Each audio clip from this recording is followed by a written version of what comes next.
Hello guys! They say in Russia there are no former KGB FSB officers and Putin is a clear proof. He is the so-called president of the Russian Federation for more than 25 years, but he is an FSB KGB officer for all of his life. And this new Kremlin operation, false flag operation about the so-called Ukrainian attack on Putin's residence in VALDAY is just a demonstration of his skills. To try and break the unity between the allies of Ukraine and also to stop the negotiations, because right now the world was expecting for the Kremlin to answer the offers provided by the White House and Ukraine. And here I believe it's super important, first of all, to discuss why it is 100% that Ukraine did not do it, but Russia decided to play such a card, if it's possible to say. Also, I will remind you about similar operations that the Kremlin Goblin has already conducted during his career. And also why it's super important not to let them manipulate global public opinion.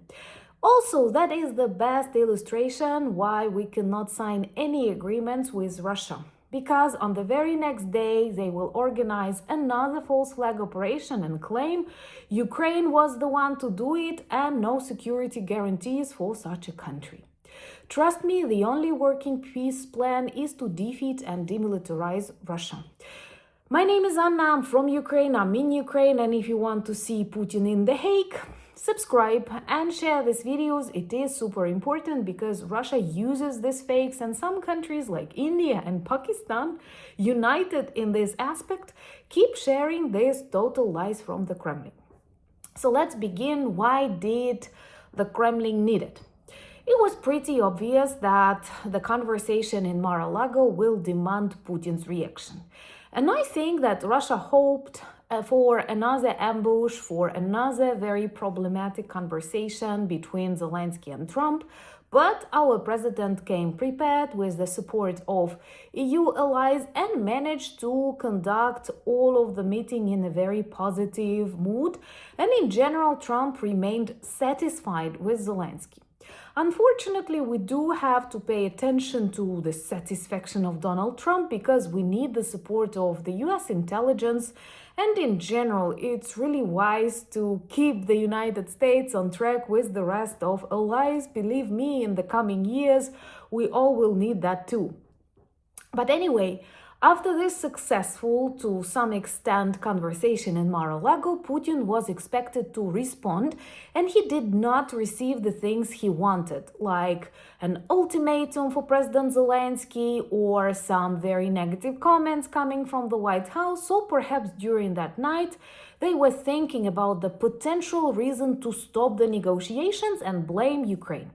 Because simply to stop them may mean more negative sanctions for the collapsing Russian economy. So they have come up with this extremely primitive operation that can easily be checked and totally debunked. That's what we will do right now. First of all of these Russian diplomats and Russian ministers talking about the alleged attack on Putin's residence in Valday named different numbers of drones, beginning from 18 and finishing with 91. What is also interesting, it was not the Russian Ministry of Defense or the head of the General Staff or, I don't know, someone like that, but the Minister of Foreign Affairs, Lavrov, to announce it for the first time. Why? Because that is a Russian intelligence operation aimed at the international audience. Also, they did not prepare it properly. Once again, I believe it was the reaction of the Kremlin to a more or less successful conversation of Zelensky and Trump in Mar-a-Lago.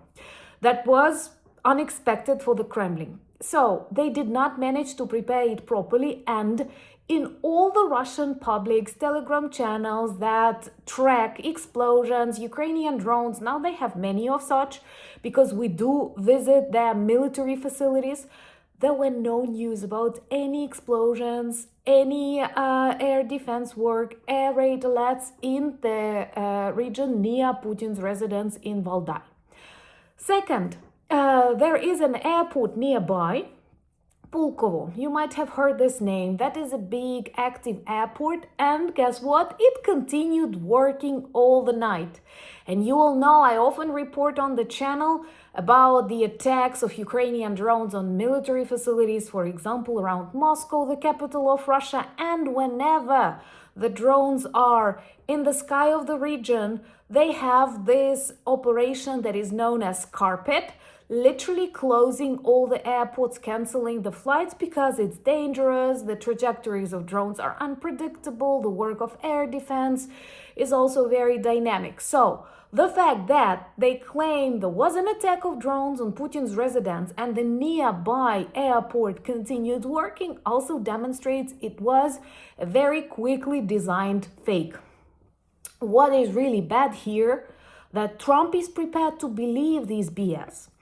And he prefers Putin's words to even the information from the American intelligence. Because once again, the Ukrainian intelligence, other foreign intelligence services proved there were no Ukrainian drones in that area. And believe me, they see everything. We are dependent on the US intelligence. Many other NATO countries are dependent on the US intelligence because of the satellites that America has and other aspects. So everybody knows it did not happen. And Trump says, but Vladimir told me. So I'm sorry, it's really difficult to debunk the lies when you provide all the evidence, but a person still believes this lies just because perhaps he likes Vladimir Putin, and I don't know how do you fight with that. This is very common for Russia to organize such false flag operations. They did that with Chechnya, for example, when Putin himself ordered various attacks on Russian cities, and there is proof of that. Some of the FSB agents organizing these operations were caught and people survived, but they blamed Chechnya for these attacks and then began this full-scale war against the country. It's super easy, unfortunately, with these Russian skills, with their attitudes, with the network of their agents to organize false flag operations and then to blame other countries. It may happen to Poland, it may happen to France, it may happen to the United States, and constantly happens to Ukraine. And this is the first reaction of Ukrainian intellectuals, politicians. When they heard about these lies, they said that's exactly what they can do the day after we sign an agreement and receive security guarantees. Because those of you who read these 20 points of the peace plan might have noticed that we lose all of our security guarantees the moment we attack Russia. The moment Russia attacks us, all the sanctions are renewed and so on. But Russia knows this, and Russia will mask themselves. We had green men in Crimea. It was very common for Russian invaders to dress up as Ukrainian troops at the beginning of the full-scale invasion. So they can easily do it, and they will if we agree to sign anything with Russia. Russia cannot be trusted because it is run by an FSB gang that was trained to trick people, to break normal relationship, to create chaos, problems, and so on. That is why I feel very disappointed that some people keep spreading this disinformation. And perhaps they did not achieve the reaction they expected. That's why Russia asked, and India and Pakistan leaders decided to express their concerns about this potential attack on Putin's residence. And here, I believe we do have a question to these leaders that keep describing themselves as neutral. Why don't you express similar concerns when, like, whole apartment buildings with families are destroyed literally every week in Ukraine? And there are no such concerns at all. Plus, I know there were no Ukrainian drones near VALDAY, first of all, because most of Russia's air defense is around Putin's residences. Most likely he was not there. It was literally impossible to reach VALDAY with drones. We would not do it, and it was very illogical. Russia has no evidence, and when Peskov is asked for photos or videos of this attack, of air defense working, they cannot provide anything, and they say Putin's word is enough, but only for Trump. All the other people need the truth, and the truth is there were no Ukrainian drones there. And Russian Ministry of Defense published before Lavrov's speech regions where the attack took place, and there were no 91 drones in Novgorod region. So honestly, I see that is another Russia false flag operation. Their desire to blame Ukraine for the destroyed negotiations process, when in reality they did not want these negotiations. All they want is to drag time, to continue attacking Ukraine, but to keep preventing the White House, the European Union from imposing more sanctions on Russia that are very dangerous for their collapsing economy. So that is Putin's strategy, to pretend that he is all peace, but continues targeting Ukrainian homes, and at the same time try to somehow prolong the process of negotiations. And there is also one very big moral question that I have.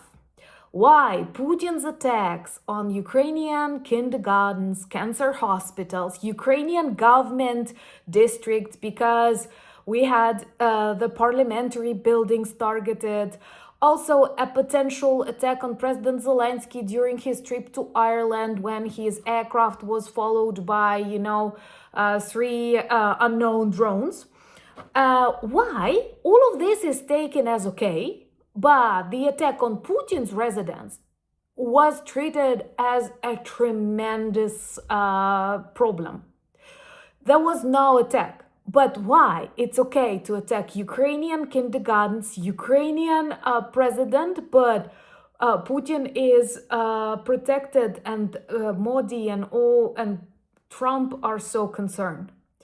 So please do not let Russia trick you. Share these videos, spread the truth, because this always has negative consequences for the unity among NATO countries, among the partners that will definitely need to be stronger in 2026. Trust my Ukrainian experience. I know what I'm saying. And Russia is not a superpower. And I prove it in my new video on Anna Danilchuk channel that may make you feel a little bit more optimistic. Thank you for buying me coffees, becoming my patrons and sponsors of the channels. Follow me on X, Instagram, Blue Sky, Threads, Discord. You will find the links in the description of this video, same as the link to our merch shop. And thank you so much for your support. Let me know in the comments below, what do you think about this false flag operation? And does Trump know that it is fake? Because some people believe they agreed with Putin, understanding they cannot reach any agreement. They cannot openly sacrifice Ukraine and undermine the international order, and they don't know what to do next, so they decided to take a pause. That is also a version that exists. Anyway, let me know your thoughts in comments below. Thank you for all your love and support. We are blessed to have these communities. Love you. Slava Ukraini!